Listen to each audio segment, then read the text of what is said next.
Ladina köök. Nüüd veel üks võimalikult lühike tagasivaade kuldsete lehtede alla. Siis edasi niinimetatud ellu.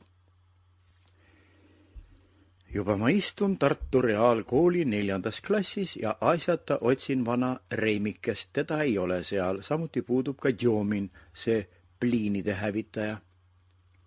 Palju tublisid poisse on kadunud eelmisest ja üle-eelmisest aastast saadik. Tumedaimaks aga kõigist neist 3, miskipärast jääb mulle 3. klass.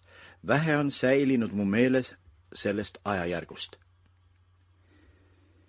Vana murumunake on surnud ja maetud Alamuse surnuaiale. Möödunud suvel kasvas ta haual käoking ja mõni punane moon. Vahel istudes ta haua juures, ma vestlesin temaga, küsisin ja kostsin, nagu see mulle on saanud kombeks, oma vennase ja Liisi haual.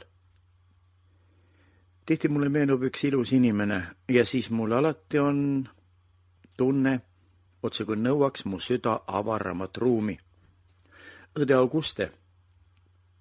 Vahel ma kohtan teda tänaval, kas oma mehe või mõne sõbranna seltsis, aga kui ta on üksi, siis alati saadan teda tükikese maad. Kuidas teil nüüd läheb, Andres, küsib mõnikord. No, pole just viga, vastan tavaliselt. Pole olnud mingeid suuremaid muutusi. Aga kui ivakese aega vaikides sammume teineteise kõrval, siis ta küsib jälle. Kuidas elab kodurahvas? Just nii sama kui ennegi, pole Alamuselgi midagi uudist. Aga ma näen, et te nukrutsete. Millest see tuleb? Ma ei tea. Ma ei tea sedagi, kas ma tõeliselt nukrutsengi.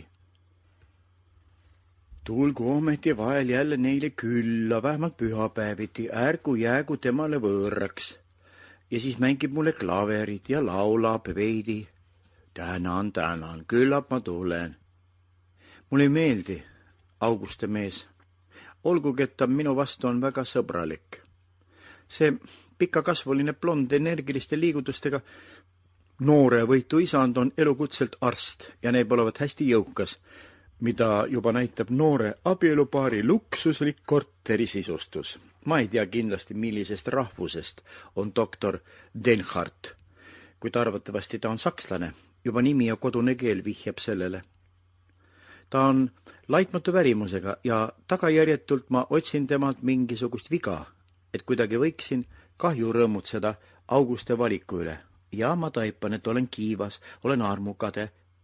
Otse kui oleks minu sõbranna pidanud ootama, kuni lõpetan kesk- ja ülikooli, et siis abieluda. Sample complete. Ready to continue?